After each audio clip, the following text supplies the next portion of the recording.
Okay. Sound check okay, folks? You got the sound, yeah? Okay, good. Good morning, everyone. I'm Chris Cooper, LNG Canada's President and CEO.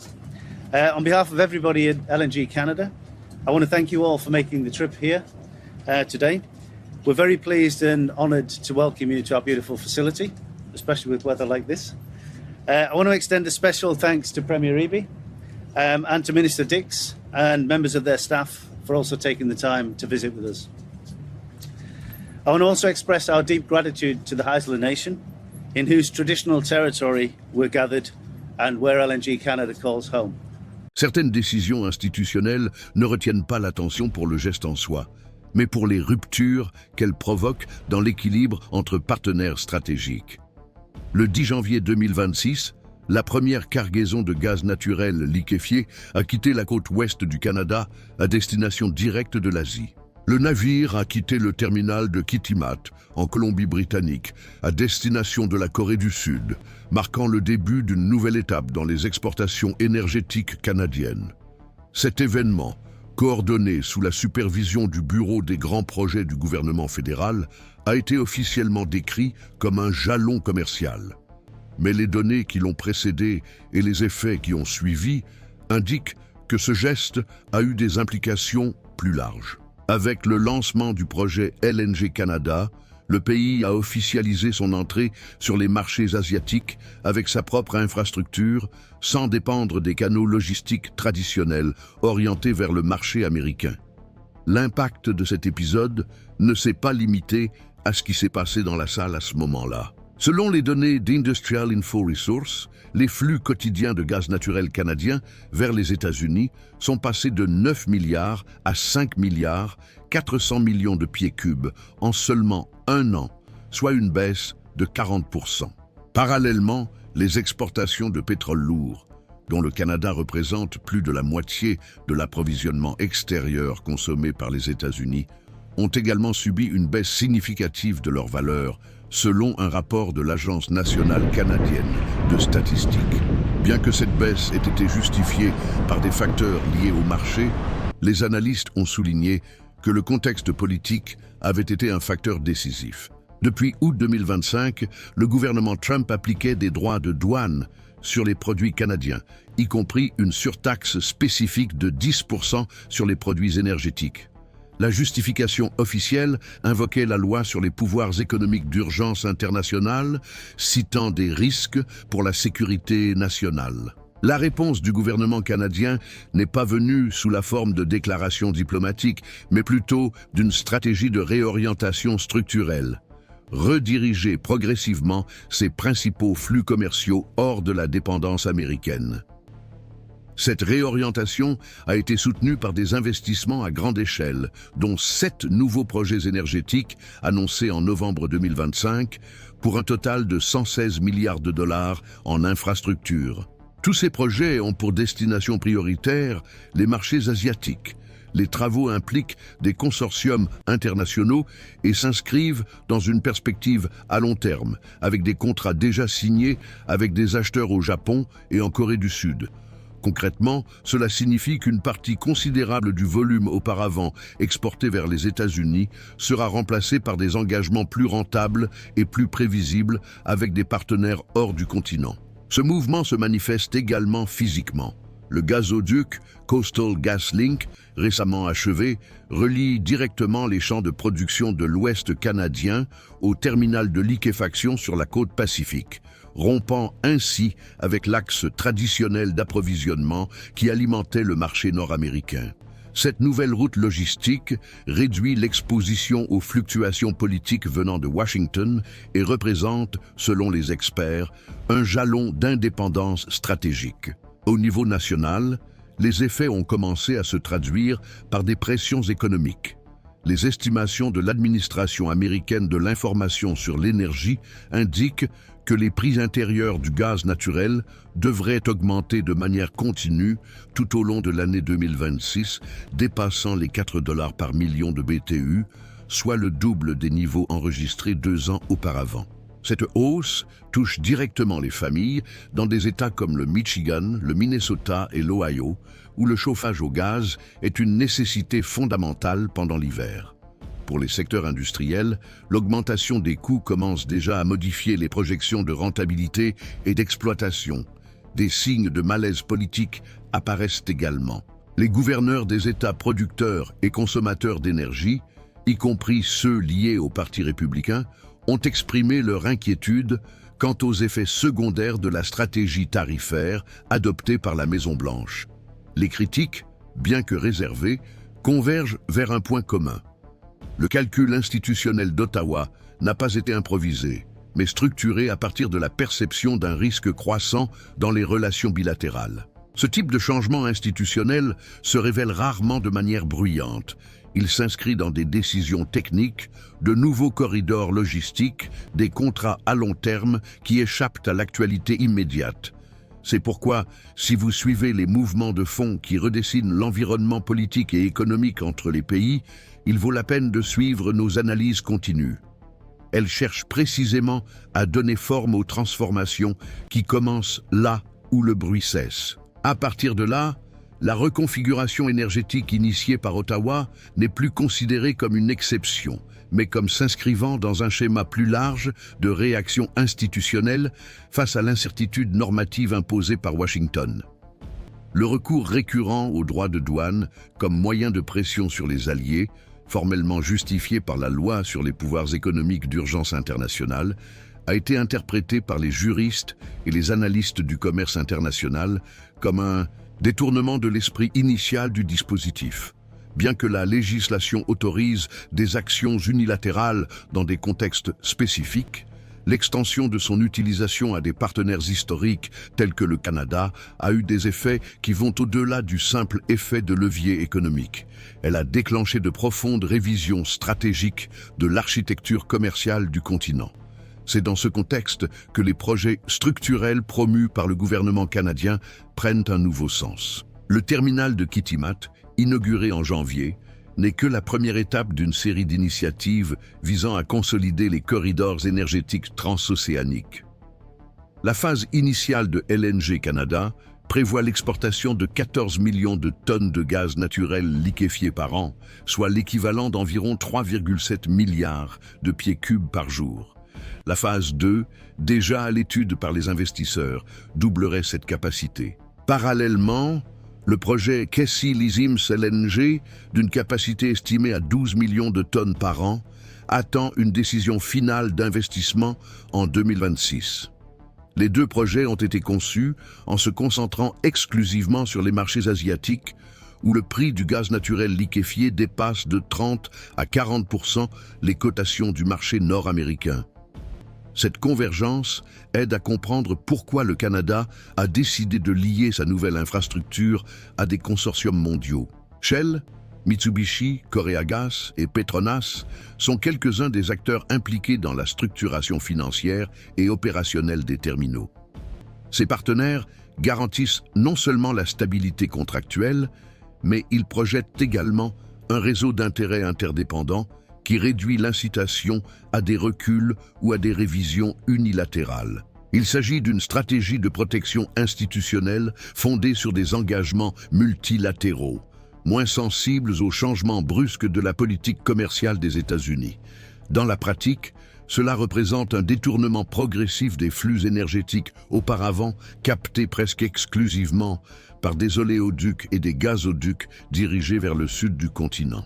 Dans le même temps, le ralentissement de l'expansion de la production énergétique américaine accentue les effets de cette reconfiguration. Selon les projections de l'administration de l'information sur l'énergie, la croissance de la production de gaz naturel sec ne devrait atteindre que 0,3% en 2026 contre 4,3% lors du cycle précédent. Ce ralentissement intervient à un moment où la demande intérieure augmente, tirée par des secteurs tels que le calcul haute performance, les centres de données et les terminaux d'exportation nationaux. Il en résulte une concurrence plus intense pour une matière première de plus en plus prisée, alors que la principale source d'approvisionnement externe, le Canada, réduit sa part dans le mix énergétique américain. Cette situation rappelle des précédents historiques. Pendant les crises pétrolières des années 1970, les coupures d'approvisionnement par les producteurs du Moyen-Orient ont été utilisées comme instrument de pression géopolitique contre les pays occidentaux. Aujourd'hui, la logique s'inverse. Un pays occidental, allié de longue date, adopte une politique de diversification motivée par des perceptions d'instabilité commerciale et institutionnelle. La différence est que, cette fois-ci, il ne s'agit pas d'un embargo brutal, mais d'un remplacement progressif basé sur des incitations économiques et une lecture critique de la prévisibilité normative du partenaire historique. C'est à partir de cette lecture que le repositionnement canadien trouve un soutien même dans les discours diplomatiques européens. En décembre 2025, la chancelière allemande a souligné l'importance d'élargir l'éventail des fournisseurs d'énergie, citant explicitement les risques liés à la volatilité de la politique commerciale américaine. La déclaration ne mentionne pas directement les États-Unis, mais souligne la portée des décisions canadiennes dans le système multilatéral. Le Canada est désormais considéré non seulement comme un acteur réactif, mais aussi comme le protagoniste d'une nouvelle géographie énergétique qui cherche à réduire les asymétries contractuelles et les risques réglementaires. Du côté américain, les conséquences se font déjà sentir dans divers secteurs. Des entreprises de services publics telles que Duke Energy et Southern Company ont annoncé l'accélération des investissements dans les énergies renouvelables en réponse à l'augmentation du coût du gaz naturel. Bien que positives d'un point de vue environnemental, ces initiatives nécessitent de longs délais de maturation, ce qui signifie que la pression sur les prix devrait persister à court et moyen terme. Dans le secteur industriel, des entreprises telles que Dow Chemical et US Steel ont mis en garde contre les effets de la volatilité énergétique sur la compétitivité de la production nationale. Dans leur rapport trimestriel, elles mentionnent explicitement la baisse des importations canadiennes comme un facteur d'incertitude qui compromet les décisions d'investissement et la planification opérationnelle. Les réactions au Congrès illustrent également l'ampleur des tensions institutionnelles. En octobre 2025, le Sénat a approuvé une résolution visant à limiter l'action de l'exécutif en matière tarifaire dans le cas canadien. Bien que cette initiative n'ait pas abouti à la Chambre, elle a signalé un malaise bipartite face aux conséquences de la politique adoptée. Les parlementaires des deux partis ont exprimé leur inquiétude quant aux coûts politiques et économiques de la détérioration des relations avec l'un des principaux partenaires commerciaux des États-Unis. En décembre, la sénatrice républicaine de l'Alaska, Lisa Murkowski, a déclaré publiquement que la sécurité énergétique ne s'obtient pas par le biais de tarifs douaniers, qualifiant le Canada d'allié et non d'adversaire. Cette déclaration, bien qu'isolée, indique que le débat interne sur les limites de l'utilisation stratégique du commerce est en cours. Dans ce contexte de convergence entre les variables techniques, juridiques et géopolitiques, les analystes spécialisés ont commencé à identifier le cas Canada-États-Unis comme une étude de transformation de la logique du pouvoir continental. Le concept d'alliance fonctionnelle, basé sur la prévisibilité mutuelle, commence à être remplacé par des accords commerciaux pragmatiques soutenus US par des gains d'efficacité et de sécurité contractuelle. Ce nouveau modèle ne rejette pas le partenariat avec les États-Unis, mais cesse de le considérer comme une hypothèse. Au fil du temps, la couverture détaillée de processus tels que celui-ci devient encore plus pertinente. C'est pourquoi, si vous suivez la politique institutionnelle et économique en vous concentrant sur les effets à moyen et long terme, il vaut la peine de rester à l'écoute des analyses qui privilégient le contexte, la convergence et les implications systématiques, comme celles que nous cherchons à construire ici. À partir de là, l'axe du débat se déplace vers le champ interprétatif. Dans la prochaine partie, nous examinerons les interprétations divergentes sur les impacts de ce changement, les dilemmes institutionnels qu'il soulève et les voies encore ouvertes pour les décisions futures.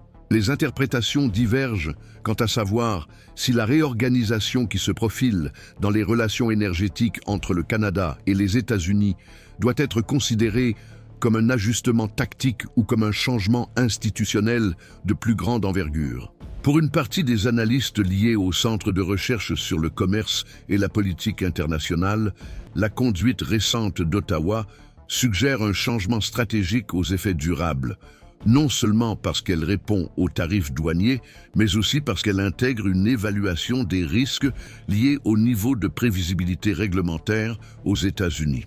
Dans cette lecture, le point décisif n'est pas le coût immédiat des mesures, mais plutôt la perception que la stabilité des règles dépend désormais moins des mécanismes formels et davantage des fluctuations politiques, ce qui affaiblit l'utilité pratique des garanties contractuelles traditionnelles. La réaction canadienne serait donc le résultat d'un diagnostic. Lorsque la possibilité d'une ingérence unilatérale augmente, la diversification des destinations et des itinéraires cesse d'être une option et devient un élément structurel de la sécurité économique. Un autre courant soutient toutefois qu'il existe encore une marge de rééquilibrage et qu'il serait prématuré de qualifier ce processus de permanent. Les professionnels directement impliqués dans la négociation de contrats d'approvisionnement et dans l'exploitation de chaînes logistiques font valoir que l'intégration énergétique continentale ne se défait pas rapidement, car elle s'appuie sur des infrastructures connectées, des dépendances industrielles accumulées et des modèles de consommation qui s'ajustent lentement. Dans cette optique, le Canada élargirait son champ de choix et renforcerait ses instruments de négociation, sans pour autant renoncer à la possibilité de rediriger une partie importante des flux si l'environnement politique et réglementaire redevient favorable. Selon cette interprétation, l'effet le plus évident de la réorganisation actuelle est la création d'un niveau supplémentaire de stratégie dans les relations bilatérales, et non nécessairement une rupture avec la logique d'interdépendance qui a organisé le secteur pendant des décennies. Dans le domaine juridique, le différend interprétatif approfondit le débat. L'utilisation par le gouvernement Trump de la loi sur les pouvoirs économiques d'urgence internationale comme base pour les droits de douane a intensifié les questions sur l'étendue légitime des mécanismes exceptionnels lorsqu'ils sont appliqués à des alliés commerciaux.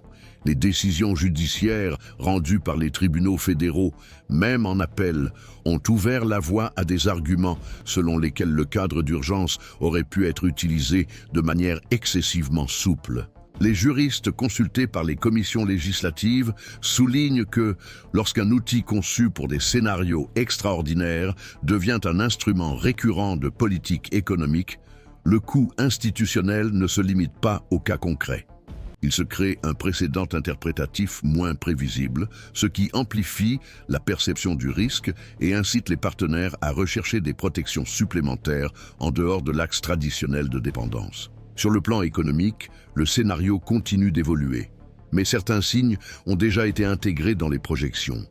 Les rapports de cabinets de conseil et de groupes spécialisés, tels que Deloitte et Eurasia Group, décrivent la poursuite du processus de diversification entamé en 2025, avec un impact progressif sur la composition du commerce extérieur canadien. Les estimations de croissance du produit intérieur brut du Canada en 2026 indiquent un ralentissement modéré par rapport à l'année précédente, mais soulignent une contribution relative plus importante des secteurs axés sur les exportations hors bloc.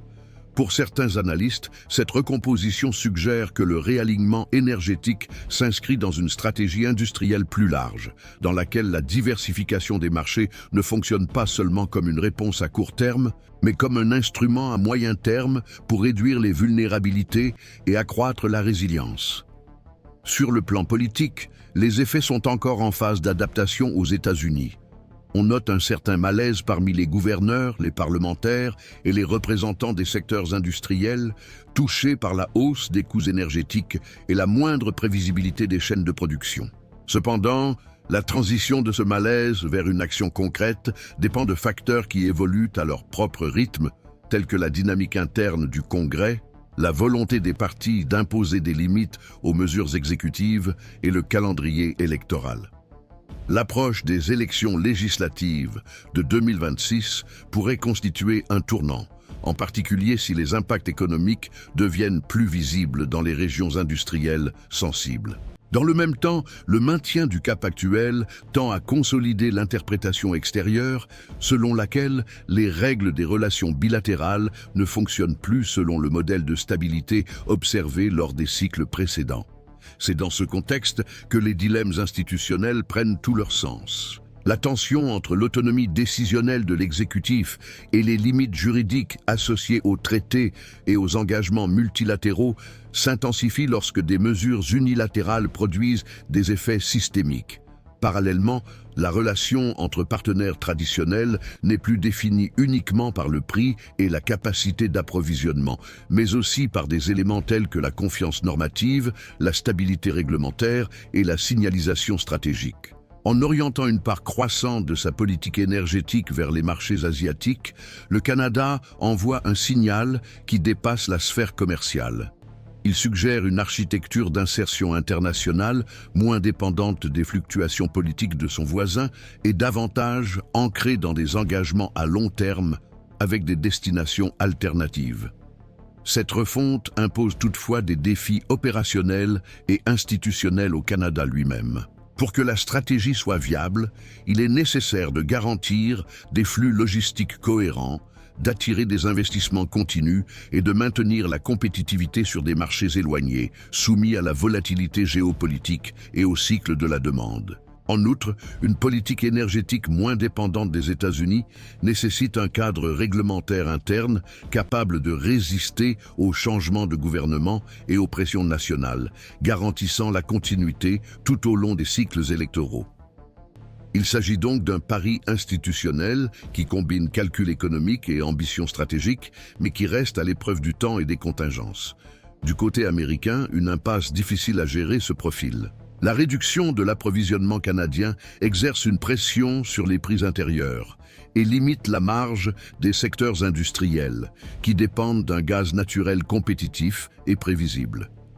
L'expansion de la production nationale se heurte à des obstacles en matière d'infrastructures, d'octroi de licences et de capacité de transport.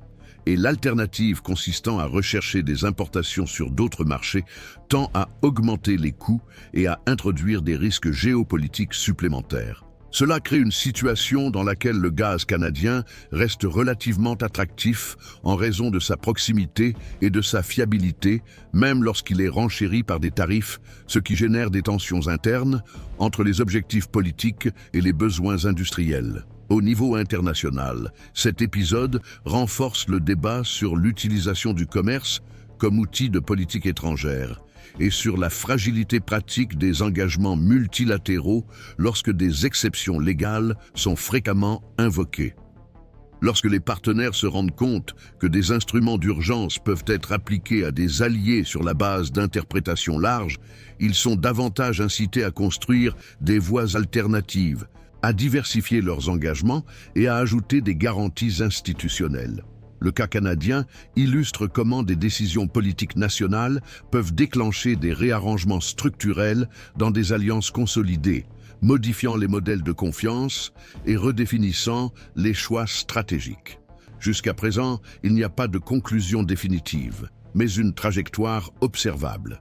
Les déclarations publiques, les rapports techniques et les discours officiels indiquent que la relation bilatérale traverse une période de distanciation fonctionnelle, motivée par des évaluations des risques et la recherche de résilience.